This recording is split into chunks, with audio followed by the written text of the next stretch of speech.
ওগো মা তুমি এই ধরনের শ্রেষ্ঠ নেয়ামত, তোমারই পদতলে রয়েছে জান্নাত।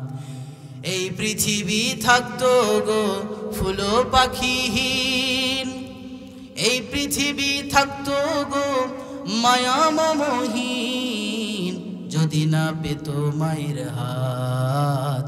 ওগো মা তুমি এই ধরনের শ্রেষ্ঠ নেয়ামত, তোমারই পদতলে রয়েছে জান্নাত। ঠিক কি না? মায়ের পায়ের তলে জান্নাত আছে না নাই? বাবার পায়ের তলে কি জান্নাত আছে? বাবার পায়ের তলে জান্নাত নেই। বাবাদের পায়ের তলে হচ্ছে জুতা। আর আল্লাহ রাসূল সাল্লাল্লাহু আলাইহি সাল্লাম বলেছে মায়ের পায়ের তলে তোমার সন্তানের জন্য বেহেশত পড়ে। সুবহানাল্লাহ। এখন এই জান্নাত যদি পেতে চান, মা বাবার সাথে খারাপ আচরণ করা যাবে? এজন্য রব্বুল আলামিন বলেন وَقَضَى رَبُّكَ أَلَّا تَعْبُدُوا إِلَّا إِيَّاهُ وَبِالْوَالِدَيْنِ إِحْسَانًا। আল্লাহ বললেন এক নম্বরে যার ইবাদত করবা তিনি কে? আমি রবের ফয়সালা হচ্ছে গোলামি হবে, দাসত্ব হবে শুধুমাত্র একজনের, তিনি কে? ইবাদত হবে কার? গোলামি হবে কার? আল্লাহর গোলামি করতে হবে। এজন্য রব্বুল আলামিন বললেন ওয়ামা খালাকতুল জিন্না ওয়াল ইনসা ইল্লা লিয়াবুদুন।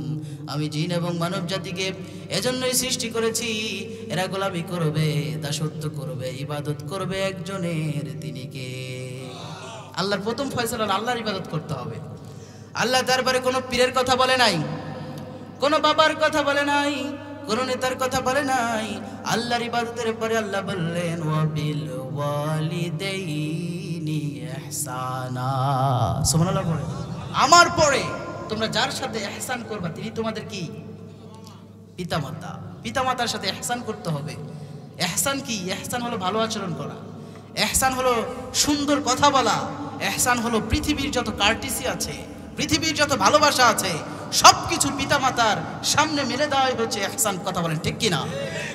কিন্তু দেখা যায় আল্লাহ বলেছেন আমার পরে যে হকদার, আমি তো তোমার রব, আমি তোমারে সৃষ্টি করেছি। সৃষ্টিকর্তাকে আরো জোরে বলেন কে? রিজিক দেয় কে? হায়াতের মালিক কে? আল্লাহ বললেন আমি তোমার সব কিছুর ব্যবস্থা করি, কিন্তু তোমার পিতা মাতার সাথে ইহসান করবা, কারণ ইহসান করা দরকার আমাদের আছে না নাই? দেখেন ইহসান কেন করব, কি কারণে করব? এই কোরআন তো দেন না, এই কোরআন এমন একটা কোরআন, এই কোরআনের মধ্যে স্পষ্ট আল্লাহ তাআলা সংক্ষিপ্তভাবে বলেছেন। আপনাদের কি মনোযোগ আছে? মানে আল্লাহ তাআলা যে কোনো বিষয় সংক্ষিপ্তভাবে বলেছেন, নিজে ব্যাখ্যা করেন নাই, কিন্তু পিতামাতার কথা বলে আল্লাহ সুবহানাহু ওয়া তাআলা নিজেই নিজের পিতামাতার তাফসীর করে দিয়েছেন। পড়েন সুবহানাল্লাহ। রব্বুল আলামিন নিজেই তাফসীর করছেন। ইহসানের প্রথম ব্যাখ্যায় রব্বুল আলামিন বলেন ইম্মা ইয়াবলুগান্না ইনদাকাল কিবারা আহাদুহুমা আও কিলাহুমা ফালা তাকুল লাহুমা উফ। পিতামাতা একজন অথবা উভয়জন যখন বার্ধক্যে উপনীত হয়ে যাবে, যখন তারা বয়সের ভারে ক্লান্ত হয়ে যাবে, উফি ওয়ালা তানহারহুমা, তাদের সাথে উফ শব্দটা বলতে নিষেধ করেছেন একজন, তিনি কে? পিতামাতা যখন বয়সের ভারে ক্লান্ত হয়ে যাবে, যখন তারা ৬০-৭০ বছর ৮০ বছর বয়স হয়ে যাবে, তখন তারা ১ ঘন্টা কাজ করলে ১০ ঘন্টা তাদের রেস্ট নিতে হয়, ঠিক কিনা?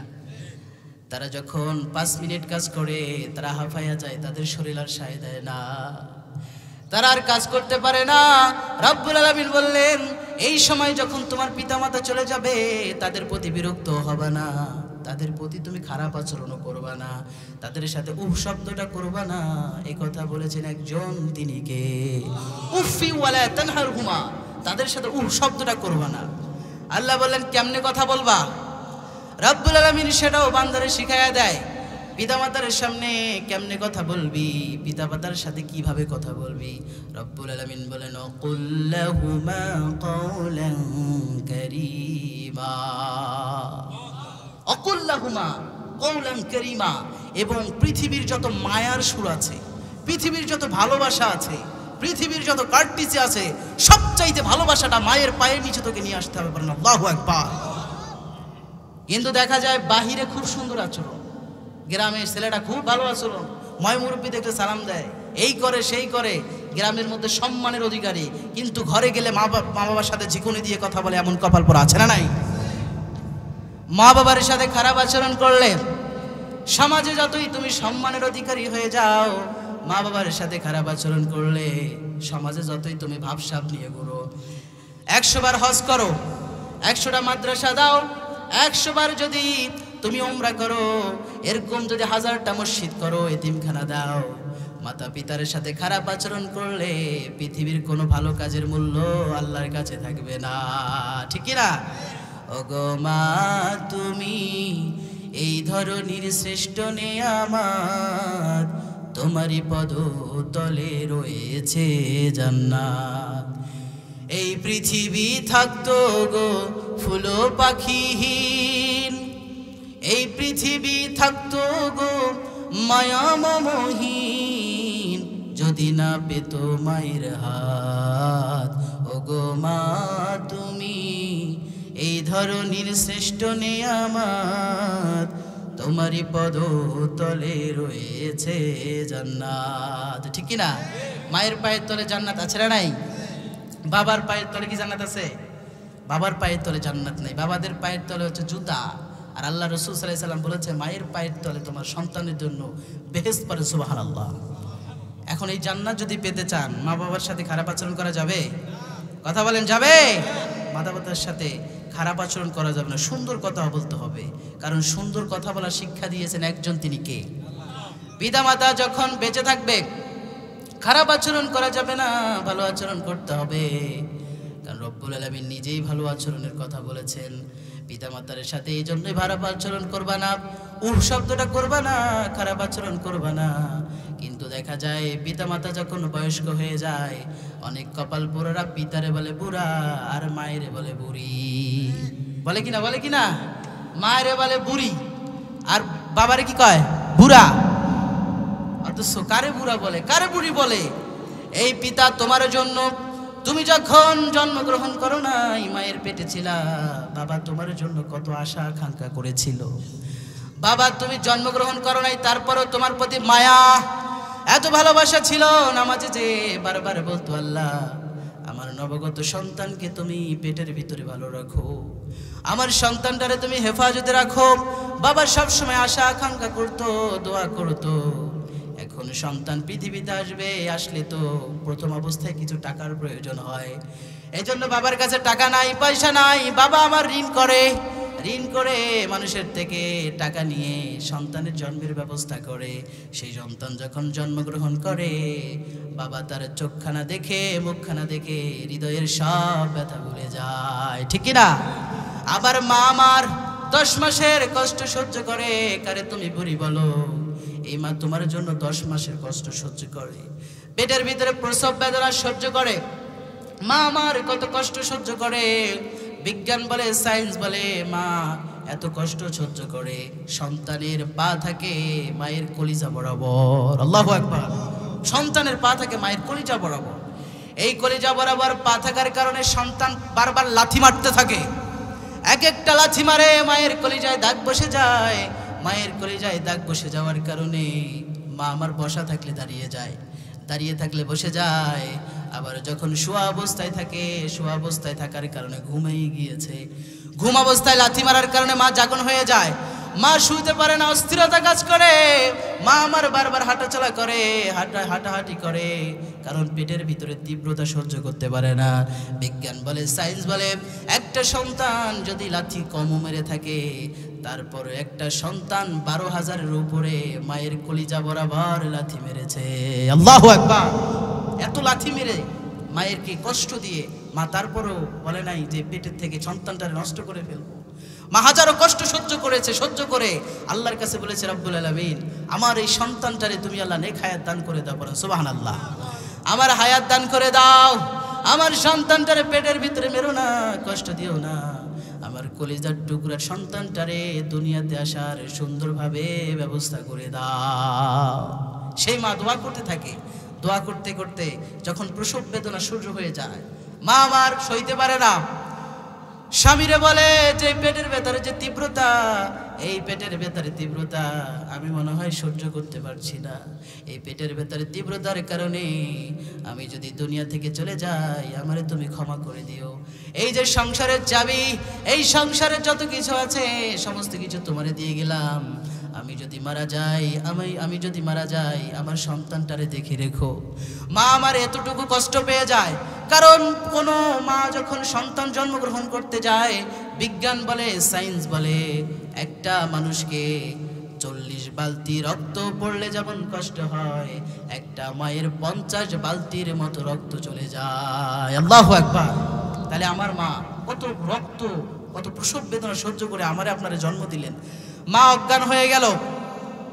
সায়েন্স বলে, বিজ্ঞান বলে, মা যখন সন্তান জন্মগ্রহণ করে, একসাথে 55টা হাড্ডি ভাঙলে মানুষ যেমন কষ্ট পায়, মানুষ যেমন ব্যথা পায়, একসাথে যখন 55টা হাড্ডি, মনে করেন আপনার এই নখ, কানি নখটা একটু আঘাত পেয়েছে, আপনি অস্থির হয়ে যান। এখানে হাড্ডি রয়েছে কয়টা? একটা। মোট কয়টা? 5টা। 48টা হাড্ডি, 55টা হাড্ডি।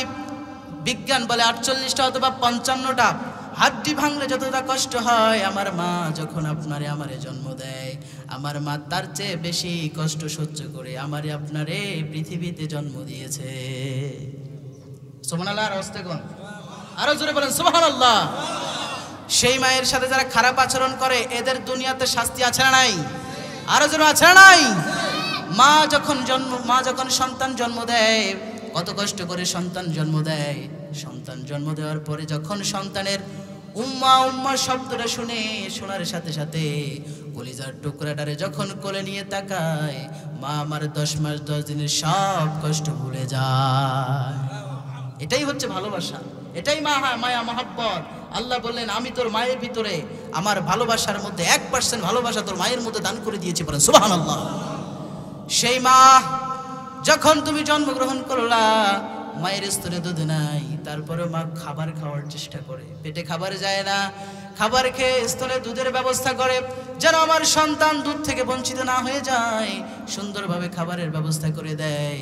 আস্তে আস্তে বড় হতে শুরু করে। মা যখন বড় হতে শুরু করার পর মারে জিজ্ঞেস করো অবাঞ্ছিত প্রশ্ন। মারে জিজ্ঞেস করে, মা ওটা কি? মা কয় আকাশের চাঁদ। মারে প্রশ্ন করে, মা ওটা কি? এটা হলো গ্লাস। মারে প্রশ্ন করে, মা ওটা কি? বলে এটা গাছ।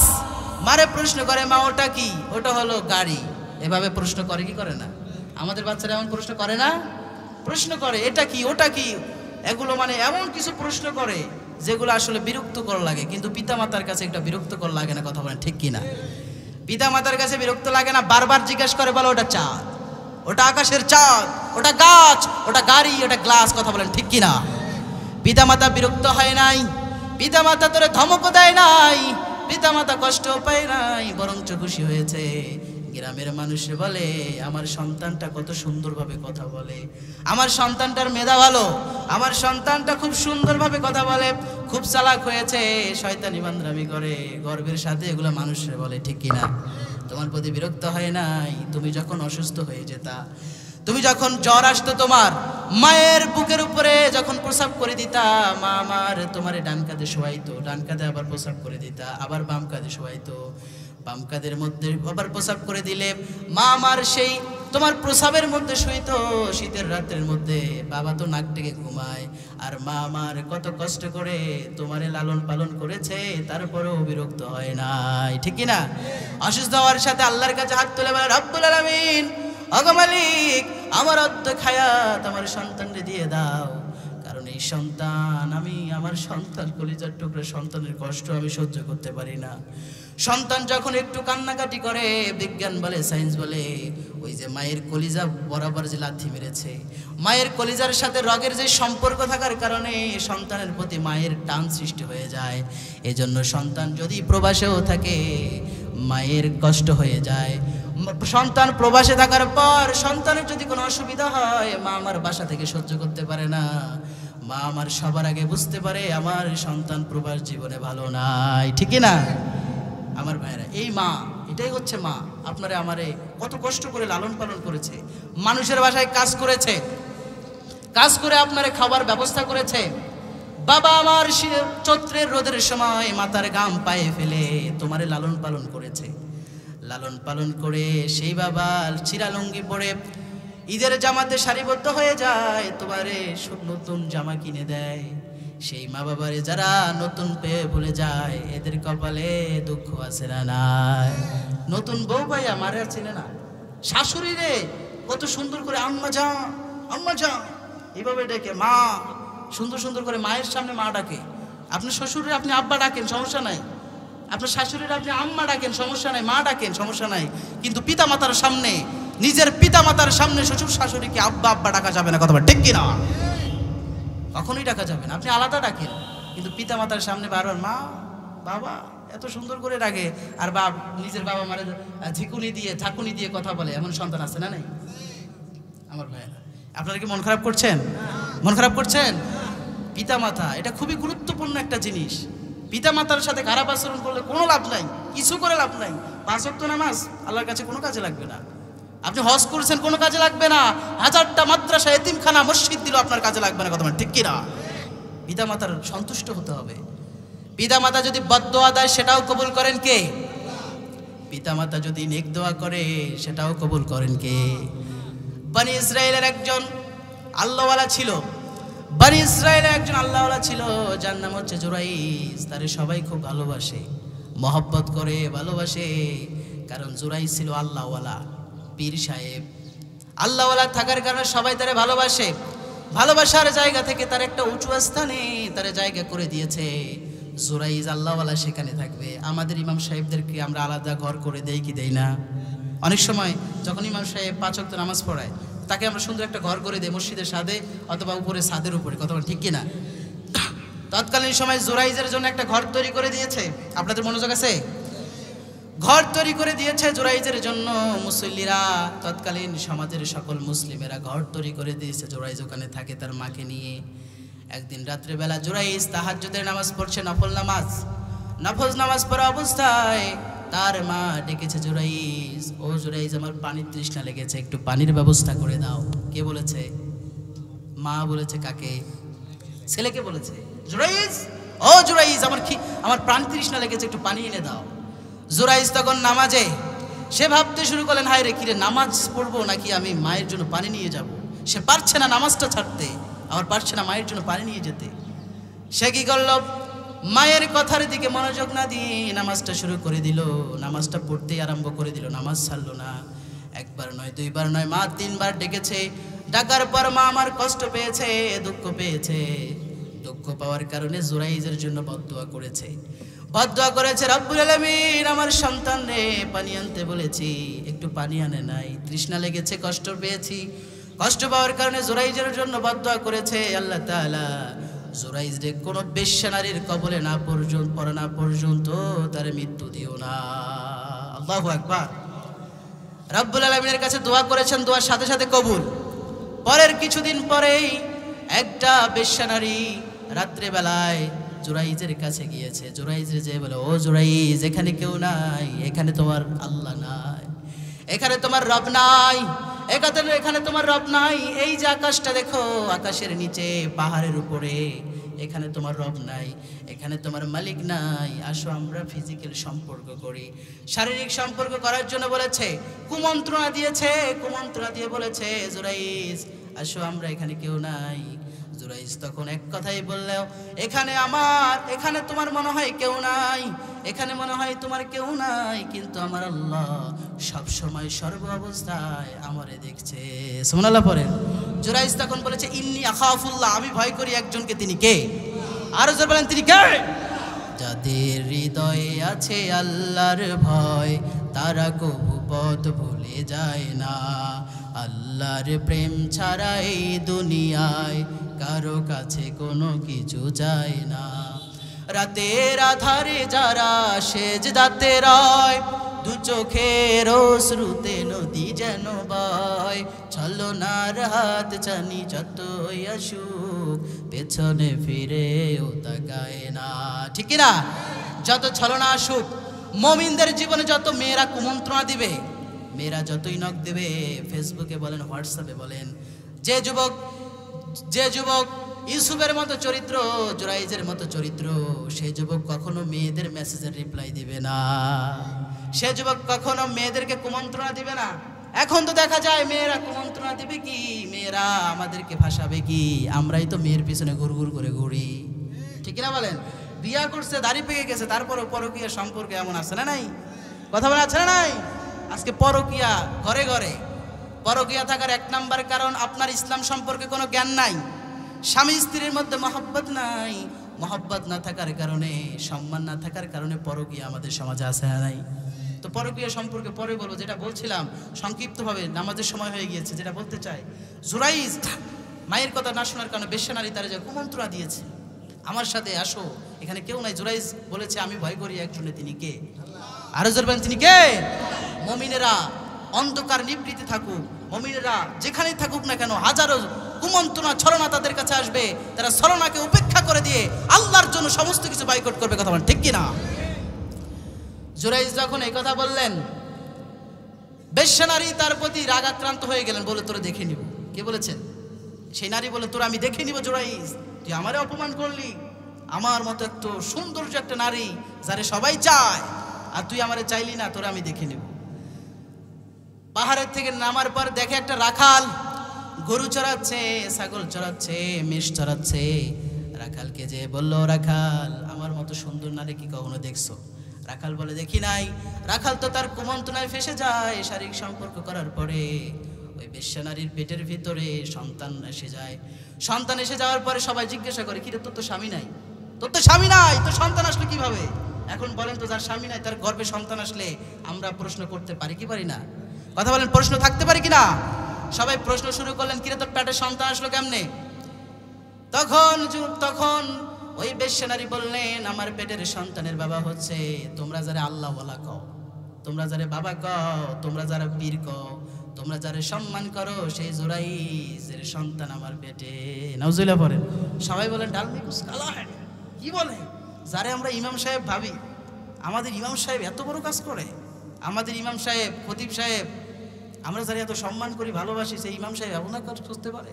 আমাদের পিছনে পিছনে এমন ষড়যন্ত্রকারী আছে না নাই? কথা বলা আছে না নাই? আল্লামা মামুনুল হক তিনি হোটেলে গেছেন, রিসোর্টে গেছেন, নিজের স্ত্রী নিয়ে, নিজের বৈধ দ্বিতীয় স্ত্রী নিয়ে রিসোর্টে গিয়েছেন, সোনারগাঁ রিসোর্টে। সেখানে তার কাবিন নামা নাই কেন? এই কারণে তাকে মিথ্যা কারণে তাকে অপদস্থ, অপমানিত করেছে। কথা বলা ঠিক কিনা?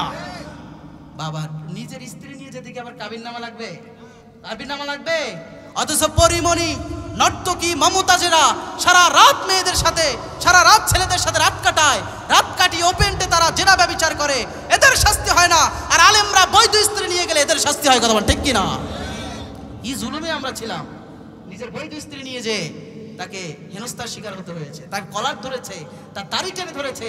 আল্লাহ 3 বছর পরেই এই জালেমদের শাস্তি দিয়েছে কি দেয় নাই?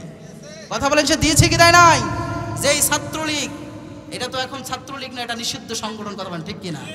সন্ত্রাসী ছাত্রলীগ যারা তার কলার ধরেছিল, যারা তার দাড়ি ধরেছিল, যারা তাকে অপমানিত, অপদস্থ করেছিল, এত বড় একজন জগৎ বিখ্যাত আলেমকে আল্লামা আজিজুল হক রহমাতুল্লাহির সুযোগ্য সন্তানের গায়ে যারা হাত দিয়েছে, আল্লাহ সেই হাতকে ধ্বংস করে দিয়েছে। কথা বলেন ঠিক কিনা?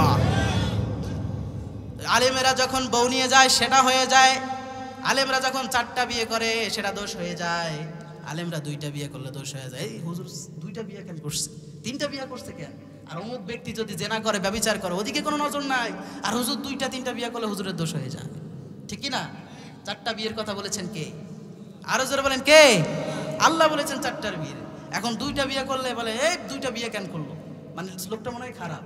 আসলে 2টা বিয়ে করা খারাপ বিষয় নয়, বরং সে তার চরিত্রকে হেফাজত করার জন্য সে অন্য স্ত্রীর দিকে না তাকিয়ে, অন্য মেয়ের দিকে না তাকিয়ে সে 2টা 3টা বিয়ে করেছে। কথা বলেন ঠিক কি না?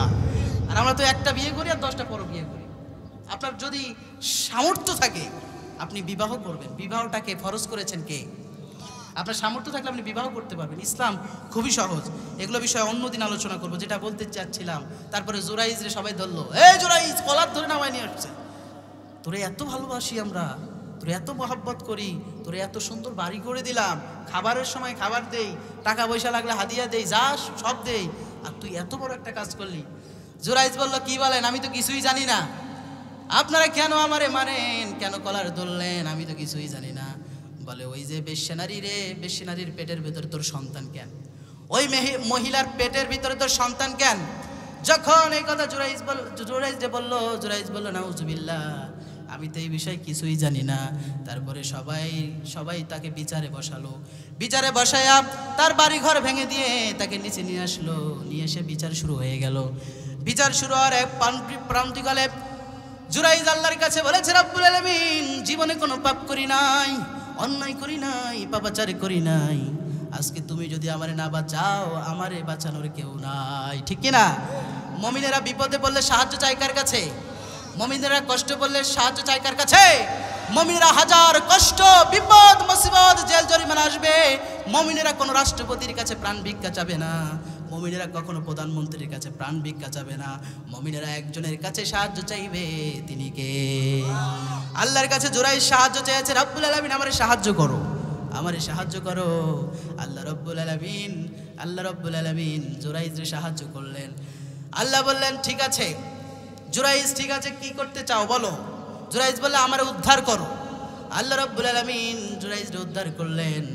জুরাইজরে বললেন, ওই যে পেটের ভিতরে অনাগত সন্তান যে এখনো জন্মগ্রহণ করে নাই, ওই পেটের শিশুকে তুমি জিজ্ঞাসা করবা তার বাবাকে, ওই পেটের শিশু অবশ্যই জবাব দিয়ে দিবে। সুবহানাল্লাহ পড়েন।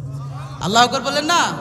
পৃথিবীতে দুইটা শিশু কথা বলেছে, একটা হচ্ছে এই জুরাইজের সময় শিশুটা, আর একটা হচ্ছে ইউসুফ যখন পাপাচার থেকে বাঁচার জন্য জুলাইখা থেকে দৌড় মেরেছিল, সেই সময় একটা শিশু কথা বলেছে। কথা বলেন ঠিক কিনা?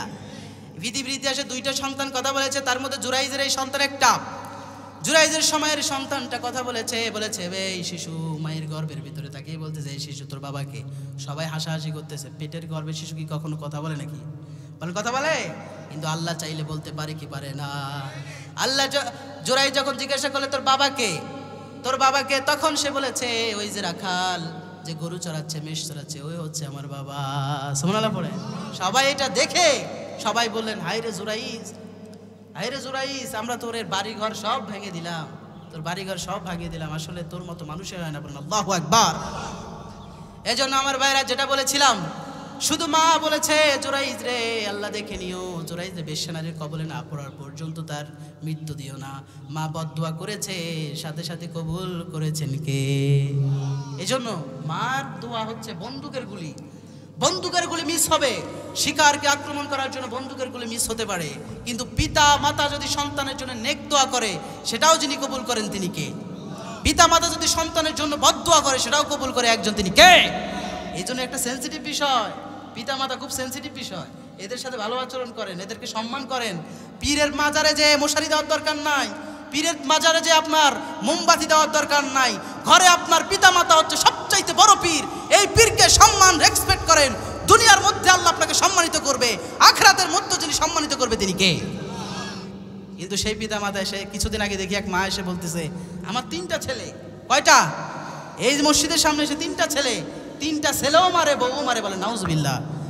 আমি এই মসজিদের কমিটিদেরকে বলতে চাই, কমিটিদেরকে একটা কথা বলতে চাই, যে সন্তান তার পিতা মাতার গায়ে হাত তুলবে, যেই সন্তান তার পিতা মাতাকে খাবার দিবে না, যেই সন্তানের বউ কোনো তার মায়ের গায়ে হাত তুলবে, এখানে বলে দিচ্ছি, আপনারা কমিটি থেকে সিদ্ধান্ত নিয়ে ওই সন্তানকে প্রয়োজন হলে মসজিদের সামনে বেঁধে তার বিচার করবেন। কথা বলেন ঠিক কিনা? কারণ পিতা মাতার উপরে যে আক্রমণ করবে, পিতা মাতাকে কটাক্ষ করে কথা বলবে, খাবার দিবে না, ওই সন্তানের এই সমাজে থাকার কোনো অধিকার নাই। কথা বলেন ঠিক কিনা? যারা পিতা মাতাকে কষ্ট দেয়, এরা কখনো সুসন্তান হতে পারে না, এরা হচ্ছে জারজ সন্তান। কথা বলেন ঠিক কিনা? তোমার পিতা মাতা তোমার এত সুন্দর করে লালন পালন করেছে, আর বউ পাইয়া বউ সহ পিটাও, এটা কখনো হোসেননগরে মুসল্লিরা সহ্য করবে? আপনি ভাবেন যে অমুকে করছে, কি হয়েছে, আমারে তো করে নাই। অমুক করতে করতে একদিন আপনার সন্তান আপনার গায়ে হাত তুলবে। এই জন্য এখনই সতর্ক হয়ে যান। যখন দেখবে যে পিতা মাতারে কষ্ট দেওয়ার কারণে শাস্তি হচ্ছে, হোসেননগরে অপমান করা হচ্ছে, মুসল্লির খাতা থেকে নাম কাটা হচ্ছে, সমাজ থেকে আমাকে বঞ্চিত করা হচ্ছে, ওই সন্তান কখনো আর নেক্সট টাইমে পিতা মাতাকে কষ্ট দেওয়ার সাহস পাবে না। কথা বলেন ঠিক কিনা? কেন্দ্রীয় জামে মসজিদের ক্ষতিই পাবে, সেটা এখন সবাই জানে। আপনাদের হোসেননগরে নামটাই থাকে, তাহলে আপনাদেরকে একটু পরিবর্তন হওয়া দরকার আছে না নাই? দোয়া করা দরকার আছে না নাই? বেশি বেশি নেক দোয়া করা দরকার আছে না নাই? তো আজকে যারা সুযোগ পাবেন, বড় দরকার বেশি দূরে না, অবশ্যই আসবেন। সেখানে আজকে প্রধান বক্তা থাকবেন বাংলাদেশের দ্বিতীয় আজহারি নামে পরিচিত, একদম অবিকল মিজানুর রহমান আজহারির মতো কথা বলে, মাওলানা মাহমুদুল হাসান। তো সেখানে আপনারা আসবেন, আমিও আলোচনা করব। আমি 9টা থেকে 10:30 পর্যন্ত আলোচনা করব, সকলে আসবেন ইনশাআল্লাহ। কোরআন থেকে কথা হবে এবং আজকে যে কথাগুলো বলেছি এই কথাগুলো অবশ্যই আমরা বাস্তব জীবনে আমল করবো ইনশাআল্লাহ। এবং আগামী জুমাও পিতামাতা সম্পর্কে আলোচনা হবে। আজকে বলেছি বদদোয়া করলেও কবুল, সামনে আলোচনায় নেক দোয়া সম্পর্কে আলোচনা হবে ইনশাআল্লাহ। এবং আমরা এই বিষয়ে সতর্ক থাকব, আজকে যেই পিতামাতার পায়ে ধরে ক্ষমা চাইবেন, কারণ এরা যে কি জিনিস, যাদের পিতা নাই তারা বুঝে, ঠিক কিনা? যাদের মাতা নাই তারাই বুঝে এরা যে কি জিনিস, কত রহমত। এরা যে ঘরের জন্য রহমত, বাড়ির জন্য রহমত। পিতা মাতা থাকলে বাড়িটা মনে হয় যে ভরপুর থাকে, আর পিতা মাতা না থাকলে বাড়িটা পুরো ফাঁকা ফাঁকা লাগে, কথা বলেন ঠিক কিনা? এই জন্য পিতা মাতার আজকেই পা ধরে ক্ষমা চাইবেন, বাবা আমি ভুল করেছি, মা আমি ভুল করেছি, অন্যায় করেছি, আজকে আমার ক্ষমা করে দেন, আমি আর জীবনেও ভুল করবো না, অন্যায় করবো না, আমার মাফ করে দেন। আমি মনে করি আপনার পিতা মাতা এমন, পিতা মাতাকে আল্লাহ নরমই বানিয়েছে, এই পিতা মাতা আপনি হাজারো অন্যায় করলে সাথে সাথে পা ধরার সাথে সাথে আপনার ক্ষমা করে দিবে, কথা বলেন ঠিক কিনা? এই জন্য আজকে ক্ষমা চাওয়ার দরকার আছে না নাই? আজকে বাসায় যায় সবাই পিতা মাতা যাদের আছে সবাই যে সালাম দিবেন, বলেন ইনশাআল্লাহ। আর যাবেন ইনশাআল্লাহ। আল্লাহ আমাদেরকে তৌফিক দান করুক, আমিন। ওয়া আখিরু দাওয়ানা আলহামদুলিল্লাহি রাব্বিল আলামিন। যারা সুন্নত পড়েনি দ্রুত সুন্নতটা পড়ে নেন।